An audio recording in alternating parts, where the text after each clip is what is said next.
नमस्कार। जैसे जैसे सर्दी का मौसम थोड़ा गर्म होता जा रहा है, राजनीति की गर्मी बढ़ती जा रही है। उत्तर प्रदेश, बिहार, झारखंड, दिल्ली, आज की तारीख में ये राजनीति की सरगर्मियों के सबसे बड़े केंद्र बन चुके हैं।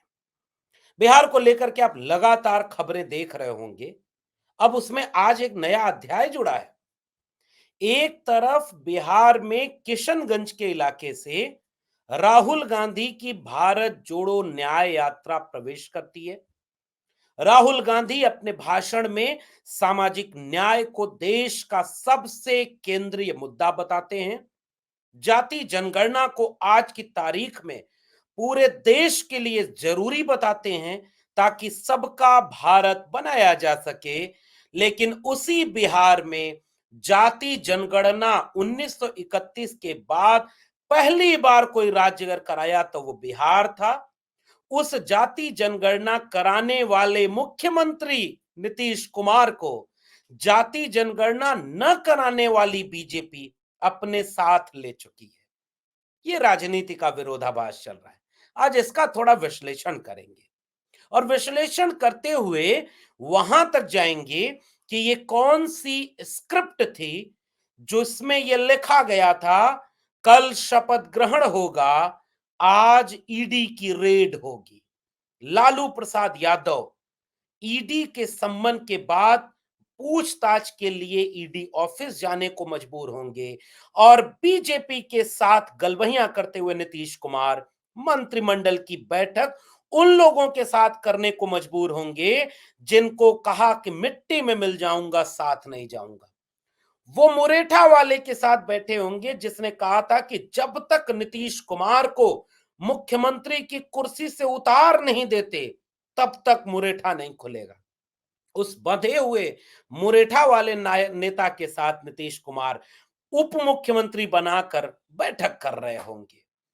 गिरिराज सिंह, अमित शाह जितने सब दरवाजे बंद कर रखे थे, राजनीति बदल गई। सारे खिड़की दरवाजे खोल करके उस नीतीश कुमार के साथ बैठक हो रही। तो क्या है ये पूरी स्क्रिप्ट और कैसे अब बीजेपी चुनाव लड़ने जा रही है? आखिरी में विश्लेषण इस बात का भी जरूर करूंगा कि अगर एक अकेला सब पर भारी था तो लालू, हेमंत सोरेन, केजरीवाल, इन सब के घर लगातार ईडी छापा क्यों मार रही है? स्वागत है आपका 4 PM न्यूज नेटवर्क पर। मैं हूं डॉक्टर लक्ष्मण यादव। तो सबसे पहले विश्लेषण बिहार की राजनीति का करते हैं। वो कौन सी स्क्रिप्ट है जो लिख कर तैयार कर दी गई थी और कहां लिखी गई थी? वो स्क्रिप्ट दिल्ली में बैठकर लिखी गई। वो स्क्रिप्ट उन दो उद्योगपतियों के इशारे पर दो नेताओं ने मिलकर लिखी और टेली प्रॉम्प्टर के जरिए उस स्क्रिप्ट को पटना भेजा गया। पटना का एक ऐसा समाजवाद का बूढ़ा होता नाम राजनीति के अपने उत्तर काल में इसके लिए सबसे मुफीद बनाया गया और उसने वो स्क्रिप्ट पढ़नी शुरू कर दी। दिल्ली में बैठक होती है। मूल्यांकन इस बात का होता है कि 22 जनवरी को राम मंदिर बन गया। राम मंदिर बन गया और वहीं बन गया। आज की तारीख में भारतीय जनता पार्टी के पास इससे बड़ा कोई चुनावी एजेंडा नहीं हो सकता था। यानी हमने मंदिर बनाया और वहीं बनाया। आज की तारीख में एक अकेले को सब पर भारी होना था। एक अकेला सब पर भारी। अब की बार 400 पार, इन नारों के साथ जिस पॉलिटिकल पार्टी को चुनाव में उतर जाना था, उस नारे को देने वाली पॉलिटिकल पार्टी 22 जनवरी के बाद किसी और रणनीति में उतर गई। विपक्षी गठबंधन को तोड़ो, ईडी के जरिए सम्मन भेजो और नेताओं को जेल में डालो। ये किसकी ताकत और किसकी कमजोरी दिखाता है? 4 PM के दर्शकों, आप भी विश्लेषण करिए। आपका नागरिक विवेक क्या कहता है? आप इस पूरे परिदृश्य को कैसे देखते हैं? मैं कैसे देखता हूं वो आपको मैं शेयर कर रहा हूं। मुझे साफ दिख रहा है कि वो जो एक अकेला सब पर भारी था, वो एक जुमला था। वो भाषण देने की एक शैली है और उस जुमले में एक अतिरिक्त आत्मविश्वास दिखाने की कोशिश की जा रही है कि जैसे लगे कि लहर चल रही है, जैसे लगे कि 10 साल प्रधानमंत्री रहने के बाद भी कोई एंटी इनकम्बेंसी नहीं है, जैसे लगे कि अब चुनाव एक तरफा हो रहा है। मगर जुमले और भाषण देने के तरीके के पीछे की राजनीति कुछ और कह रही थी। वो राजनीति तमाम क्षेत्रीय दलों को डराने, धमकाने, तोड़ने, खरीदने की राजनीति कर रही है। क्यों आखिर जरूरत पड़ गई नीतीश कुमार को? जब एक अकेला सब पर भारी, अब की बारी 400 पार, राम मंदिर उद्घाटन 22 जनवरी, प्राण प्रतिष्ठा समारोह, दावा ये कि अब पूरा देश राममय हो गया।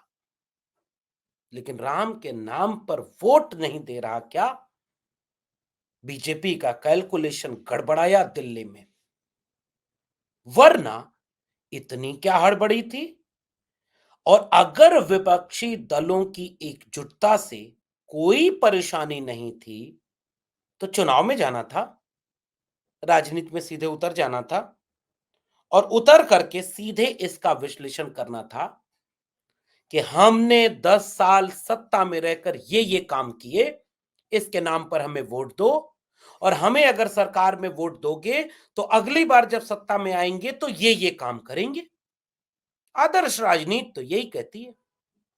फिर ईडी सीबीआई चुनाव के समय क्यों सक्रिय की जाती? स्क्रिप्ट तैयार की गई कि नहीं, केवल राम मंदिर से चुनाव नहीं जीत पाएंगे, केवल एक अकेले को सब पर भारी नहीं कर पाएंगे, इसलिए अब नेताओं को खोजो जिसे अपने साथ ले सकते हो। मायावती जी को संकेत करो कि अकेले लड़िए, गठबंधन मत करिए। कांग्रेस की तरफ इशारा कि भाई देखो तुम्हारे लोग तोड़ के छोड़ के चले जा रहे हैं, सीट बंटवारा अभी फाइनल ना हो। आपका क्या कहना है? वहीं दूसरी स्क्रिप्ट ये लिखी गई जो बिहार के लिए लिखी गई, क्योंकि जिस दिन उत्तर प्रदेश में बसपा प्रमुख ने घोषणा कर दी कि हम अकेले चुनाव लड़ेंगे, कुछ तो उस स्क्रिप्ट के मुताबिक हो गया। मेरा विश्लेषण आप अगर मुझे गलत साबित कर सकते हैं, नीचे कमेंट बॉक्स में बताइएगा। अगर बसपा, सपा, कांग्रेस, आरएलडी, ओम प्रकाश राजभर, क्योंकि अभी तक मंत्री नहीं बनाए गए हैं ओम प्रकाश राजभर, मंच वंच टूट जा रहा है राजभर जी का, कुर्सी से उठे नहीं, पता चला यो कुर्सियां चली गई तो क्या करेंगे? अगर ये सब एक होते तो राजभर जी भी इधर चले आते। एक न हो जाएं, यूपी में 80 सीटों में क्या होगा? इसलिए ऐसा तालमेल बनाए रखो कि सब बिखरे रहें, तो यूपी काम हो गया। अब स्क्रिप्ट दूसरी, बिहार की। बिहार की स्क्रिप्ट ऐसी स्क्रिप्ट जिसके जरिए अब यह कोशिश की गई है कि बिहार में 2 ऑफिस में एक साथ दिल्ली से फोन जाएगा, दोनों तरफ से कोशिश की जाएगी, और वो फोन ईडी का होगा।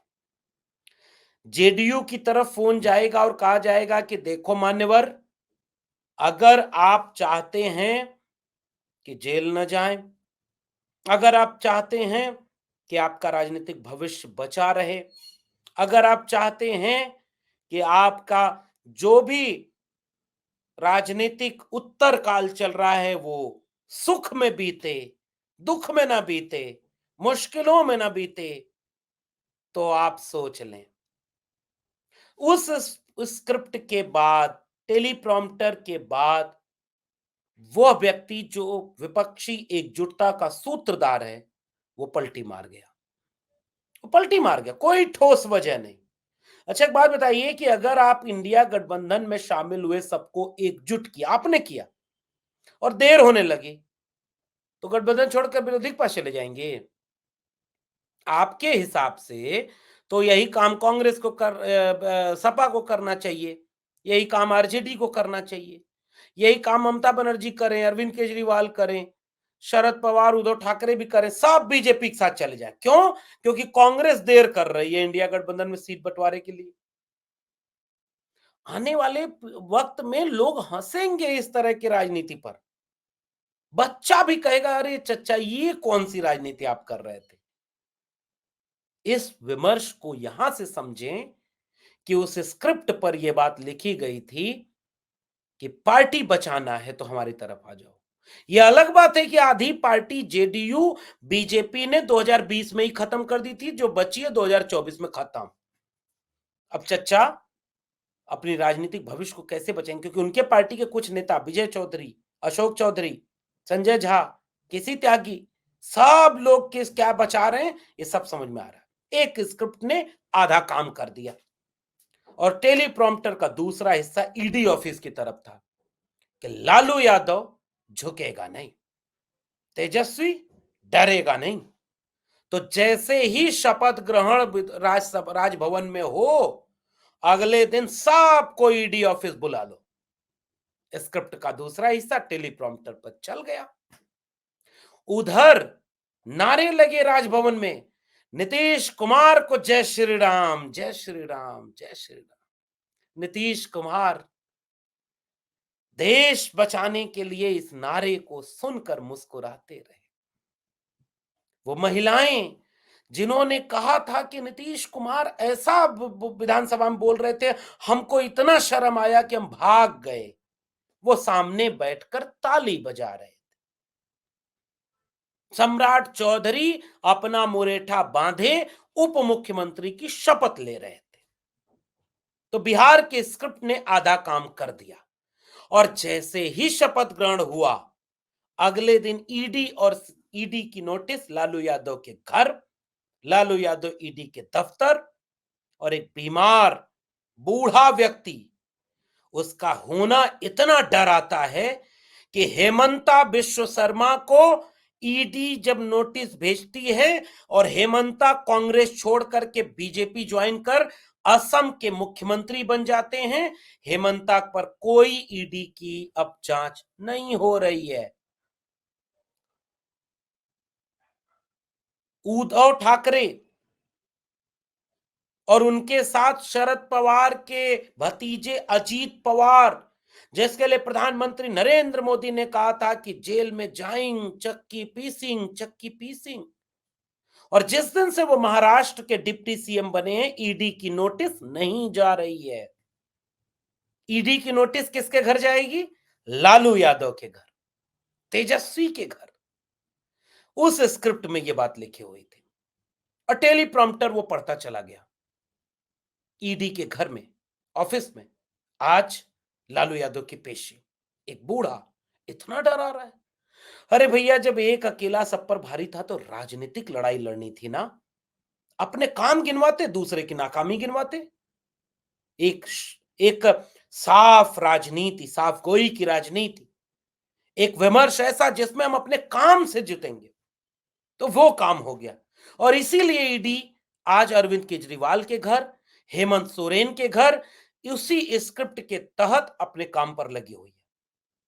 अगर राम मंदिर के नाम पर चुनाव जीत रहे थे तो इस सब की क्या जरूरत, छोड़ देते, घोषणा करते दिल्ली में बैठकर, नहीं चाहिए कोई नीतीश कुमार, नहीं, अभी चुनाव आ गया, अभी ईडी अपना चुपचाप अपना काम करे, अभी राजनीतिक लड़ाई लड़ी जाएगी। लेकिन वो राजनीतिक लड़ाई आप कमजोर पड़ रहे थे, इसलिए उस राजनीतिक लड़ाई को लड़ने की बजाय आपने ये तय कर लिया कि हमको चुनाव जीतना है, येन केन प्रकारेण चुनाव जीतना है, इसलिए जिसके लिए खिड़की दरवाजे बंद थे सारे खिड़की दरवाजे खोल देंगे। 2024 की राजनीति यहां हो रही है। 4 PM के दर्शकों, आप भी जरा इस पर विचार करो और अगर मेरी बात गलत हो तो नीचे कमेंट बॉक्स में बताना। क्या ये राजनीति यहां नहीं हो रही? क्या ये राजनीति की स्क्रिप्ट दिल्ली में बैठकर नहीं लिखी गई? और क्या इसके दूरगामी परिणाम नहीं दिखेंगे? कल्पना करिए।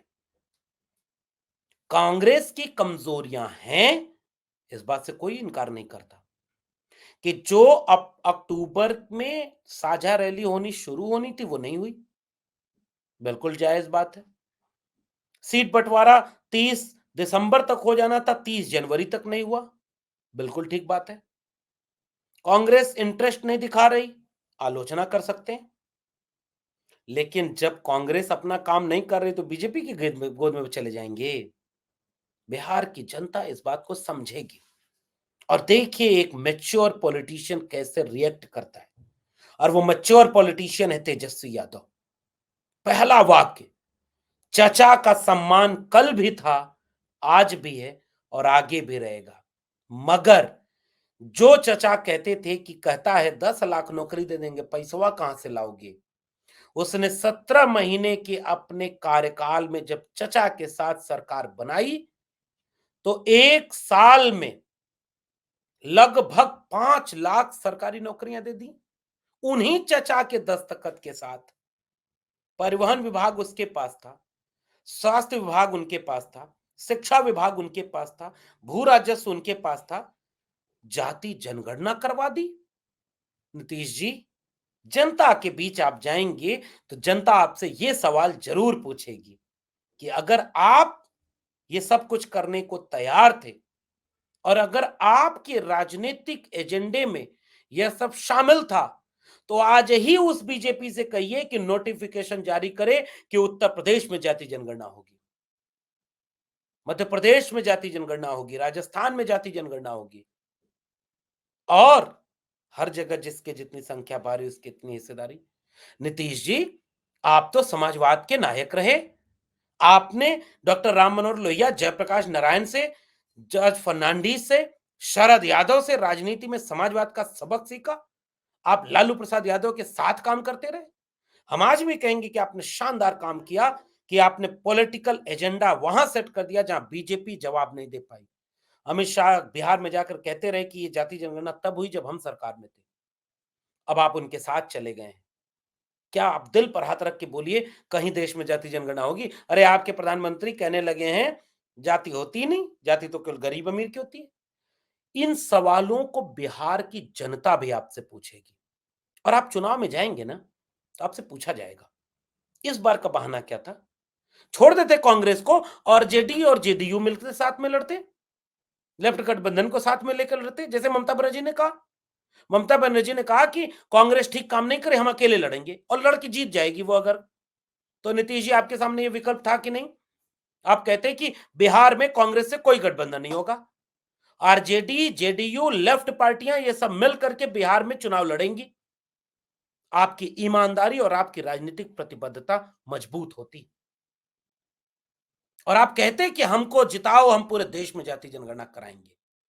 आपने राजनीति का वो अवसर अपने हाथ से छोड़ दिया क्योंकि दिल्ली से एक स्क्रिप्ट आपके सामने भेज दी गई थी और बिहार की जनता इसका जवाब जरूर मांगेगी और देश के उस नेता से भी पूछेगी जब राम मंदिर के नाम पर आप वोट मांग करके एक तरफा चुनाव जीत रहे थे, जब आप एक अकेले सब पर भारी थे तो आपकी क्या मजबूरी थी कि नीतीश कुमार जरूरी थे और क्या जरूरी है कि हेमंत बिस्वा शर्मा, अजीत पवार सब डिप्टी सीएम सीएम बन के ऐश कर रहे हैं, कोई ईडी नहीं जा रही और लालू यादव आज ईडी के सम्मन पर बुलाए गए हैं। हेमंत सोरेन और अरविंद केजरीवाल बुलाए जा रहे हैं। राजनीति इन सवालों का जवाब आपसे जरूर मांगेगी। मेरा विश्लेषण ये कहता है कि जरा टीवी चैनल को बंद करके अगर आप अभी तक ये वीडियो देख रहे हैं तो एक बार विचार जरूर करिएगा कि आपके देश की राजनीति में असल में क्या हो रहा है, क्योंकि आप मूल व्यक्ति हैं, आप नागरिक हैं और मैं हर बार नागरिकों से एक संबोधन करता हूं। पॉलिटिकल पार्टियों से, किसी एक चुनाव से बहुत बड़ा होता है देश और बहुत बड़ा है आपके बच्चों का भविष्य। देश, संविधान और अपने बच्चों के भविष्य को ख्याल में रखकर अपने वक्त की राजनीतिक हवाओं को पढ़िए, महसूस करिए, तब निर्णय लीजिएगा कि आपका वोट किसे पड़ेगा। आपका क्या मानना है नीचे कमेंट बॉक्स में जरूर बताइएगा। देखते रहिए 4 PM। मैं डॉक्टर लक्ष्मण यादव आपसे विदा लेता हूं, फिर मिलेंगे किसी और विशेषण के साथ। तब तक के लिए बहुत बहुत धन्यवाद।